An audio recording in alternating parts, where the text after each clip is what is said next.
أعوذ بالله من الشيطان الرجيم پناہ مانگتا ہوں میں اللہ کی شیطان مردود سے۔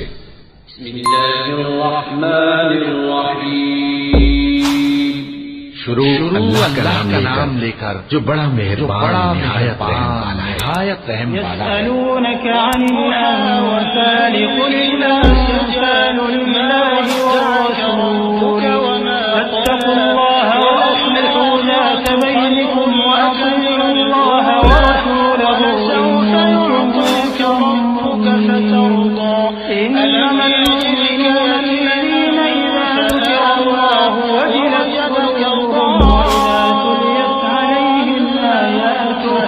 وإذا تليت عليهم آياته زادتهم إيمانا وعلى ربهم يتوكلون والذين يقيمون الصلاة ومما رزقناهم ينفقون أولئك هم المفلحون حقا آفتاب کی روشنی کی قسم اور رات کی تاریکی کی قسم جب وہ چھا جائے، اے نبی صلی اللہ علیہ وسلم، تمہارے پروردگار نے نہ تو تم کو چھوڑ دیا اور نہ تم سے ناراضی ہوا، اور آخرت تمہارے لیے دنیا سے کہیں بہتر ہے، اور تمہارا پروردگار تمہیں عنقریب اتنا کچھ عطا فرمائے گا کہ تم خوش ہو جاؤ۔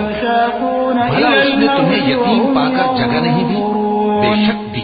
اے نبی، مجاہد لوگ تم سے غنیمت کے مال کے بارے میں دریافت کرتے ہیں کہ کیا حکم ہے؟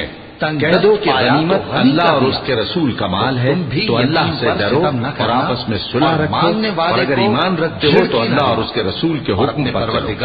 مومن تو وہ ہیں کہ جب اللہ کا ذکر کیا جاتا ہے تو ان کے دل ڈر جاتے ہیں، اور جب انہیں اس کی آیتیں پڑھ کر سنائی جاتی ہیں تو ان کا ایمان اور بڑھ جاتا ہے۔